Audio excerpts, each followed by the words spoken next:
ലോകത്ത് പല കോണുകളിലായി പുതുവർഷം പിറന്നിരിക്കുകയാണ്. പസഫിക് സമുദ്രത്തിലെ ദ്വീപ് രാഷ്ട്രമായ കിരിബാത്തിയിലാണ് ആദ്യം 2026 എത്തിയത്. പിന്നാലെ ന്യൂസിലൻഡിലും പുതുവർഷം എത്തി.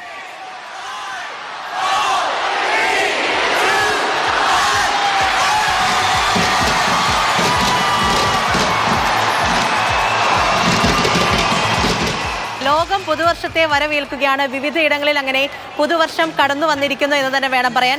ആദ്യം എത്തിയത് പസഫിക്കിലെ ദ്വീപായ കിരിബാത്തിയിലാണ്. ആ സമയം കിരിബാത്തിയിൽ പുതുവർഷം പിറന്നപ്പോൾ നമ്മുടെ ഇന്ത്യൻ സമയം വെറും 3:30 ആയതേ ഉള്ളൂ. ഇപ്പോൾ ഈ കാണുന്നത് ന്യൂസിലാൻഡിൽ നിന്നുള്ളതാണ്. ന്യൂസിലാൻഡിൽ 4:30 കൂടിയാണ് പുതുവർഷം പിറന്നത്.